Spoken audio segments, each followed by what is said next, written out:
Hello everyone, welcome to my channel. This is my first video on YouTube. As I'm new here, I need your help in growing and reaching to more students. Also, please tell me what are the improvements needed in my teaching method so that I can deliver my 100% to you. So let's start. In this chapter, we will be learning about what is chemical equation, what is chemical reaction, and third,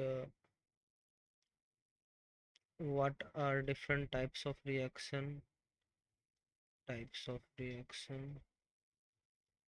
and how to balance chemical equation,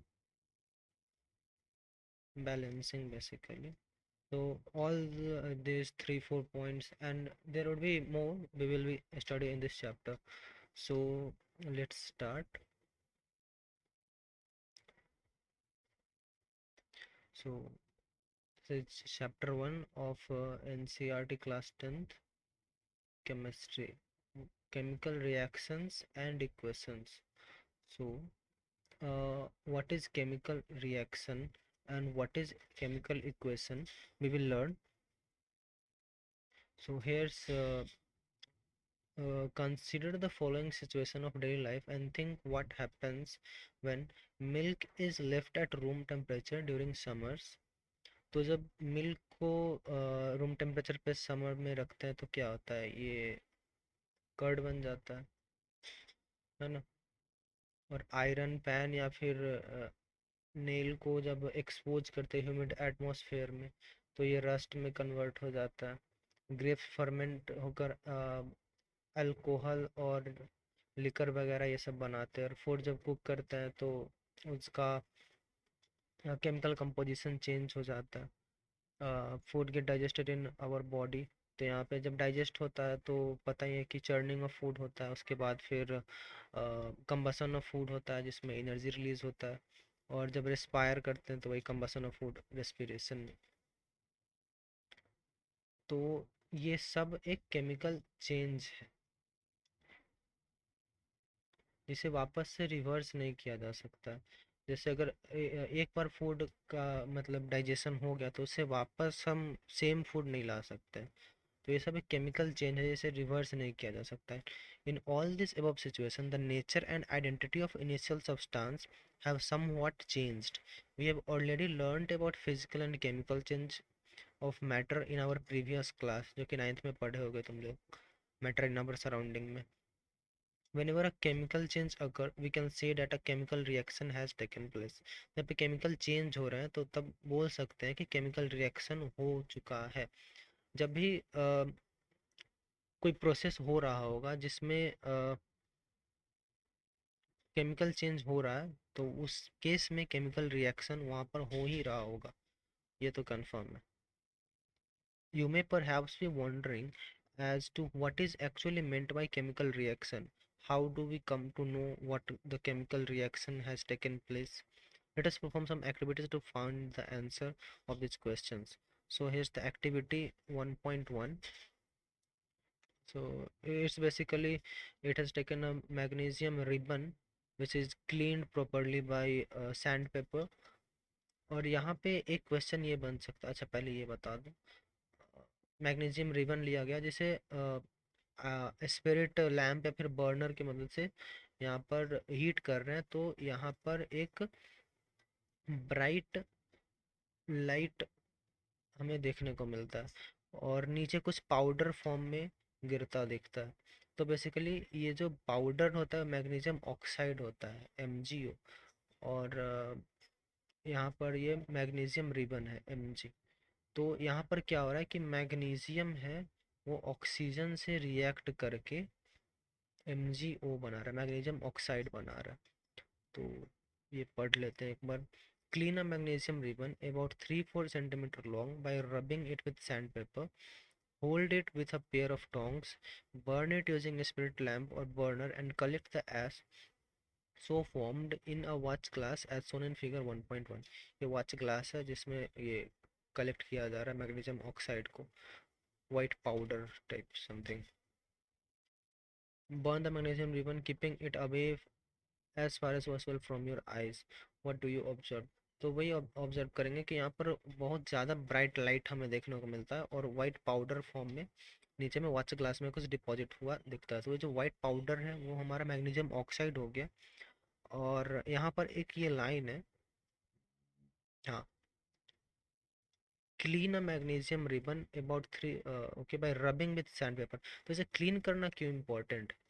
तो magnesium, जैसे कोई magnesium metal है, तो क्या होता है कि magnesium oxygen, atmosphere के ऑक्सीजन से रिएक्ट करके एमजीओ का लेयर इसके ऊपर एक डिपॉजिट कर देता है। एमजीओ का लेयर इसके ऊपर डिपॉजिट करता है जिससे कि फर्दर ऑक्सीडेशन से प्रिवेंट करता है। तो हम जब सैंडपेपर से क्लीन करते हैं तो यहाँ ये जो लेयर है ग्रीन वाला वो हट जाता है और मैग्नीशियम का एक्चुअल सरफेस एक्सपोज हो जाता है एटमॉस्फेयर से, जिससे जब हम बर्न करते हैं तो फर्दर रिएक्शन इसका हो पाता है। तो ये ध्यान रखना कि सैंडपेपर से क्यों क्लीन करते हैं, ये रीजनिंग में पूछ सकता है कभी कभी। Why do we clean magnesium ribbon before burning it? So यहाँ पे लिखा है, you must have observe that magnesium रिवर burns with a dazzling white flame and changes into white powder. This powder is magnesium oxide. It is formed due to reaction between magnesium and oxygen present in air. तो वही reaction magnesium and oxygen जो air में present है उससे react करके MgO बनाते हैं। तो यहाँ पे एक बात और याद रखना कि हम जो यहाँ पर ऑक्सीजन ले रहे हैं, ऑक्सीजन मॉलिक्यूल लेंगे, ऑक्सीजन एटम नहीं, क्योंकि ऑक्सीजन एटमॉस्फेयर में O2 के फॉर्म में एग्जिस्ट करता है। ठीक है, तो हम O2 यूज़ करेंगे। ओ ओ एग्जिस्ट करता है जब ओजोन फॉर्म होता है, तो ओ रेडिकल के फॉर्म में वो एग्जिस्ट करता है, पर वो हमें अभी नहीं पढ़ना, वो बाद में देखा जाएगा। हम जब भी यूज़ करेंगे किसी भी रिएक्शन में हम O2 यूज़ करेंगे। ओ रेडिकल ये इंटरमीडिएट बनता है जब 2-3 स्टेप में रिएक्शंस हो रहे होते हैं। तो ये आगे पढ़ना है, अभी नहीं। तो अभी के लिए हम हमेशा जब भी ऑक्सीजन का बात करेंगे मॉलिक्यूल का बात करेंगे, कभी भी ऑक्सीजन एटम का केमिकल रिएक्शन में यूज़ नहीं करेंगे अभी फ़िलहाल। तो यहाँ पर एक्टिविटी 1.2 है। तो इसमें बोल रहा है कि take lead nitrate solution in test tube, add potassium iodide solution to this, what do you observe? तो ये एक्टिविटी में लीड नाइट्रेट ले रहा है और पोटेशियम आयोडाइड सॉल्यूशन ले रहा है।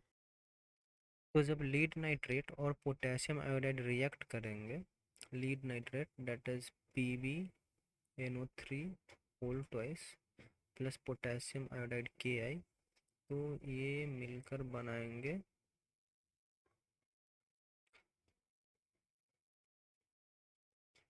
Lead iodide plus potassium nitrite.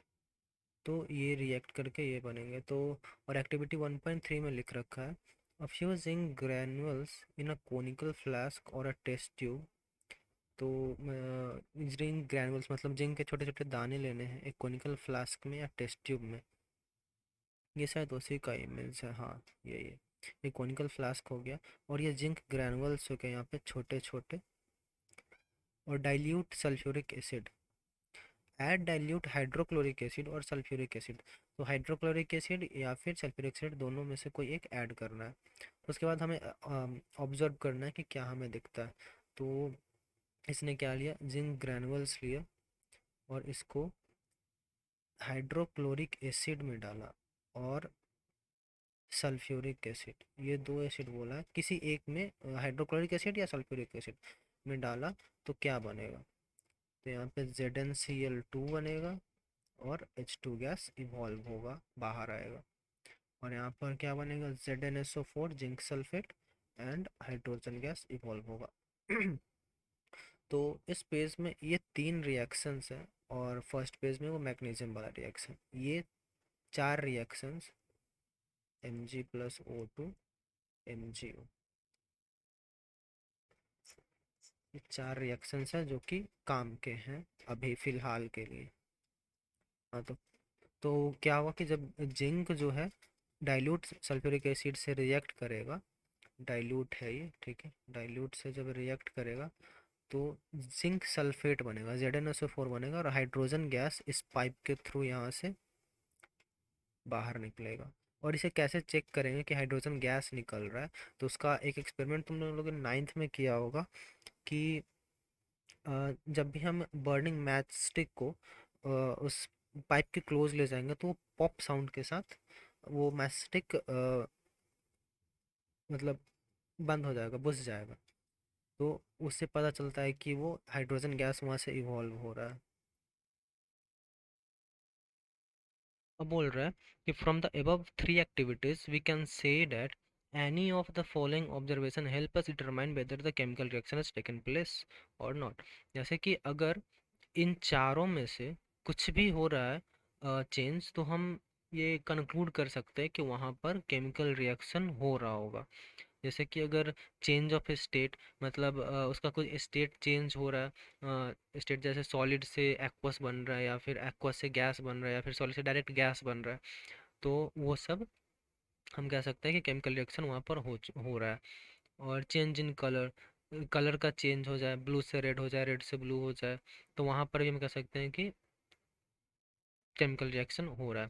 या फिर गैस का इवोल्यूशन हो जाए, जैसे यहाँ पर हाइड्रोजन गैस इवॉल्व हो रहा है रिएक्शन के बाद, तो वहाँ भी कह सकते हैं कि केमिकल रिएक्शन हो रहा है।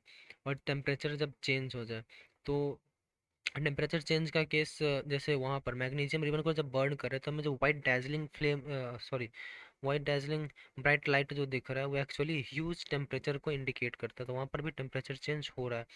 तो अगर ये चारों पॉइंट्स में से कोई एक भी अगर हमें देखने को मिलता है, तो हम कह सकते हैं कि केमिकल रिएक्शन वहाँ पर हो रहा है।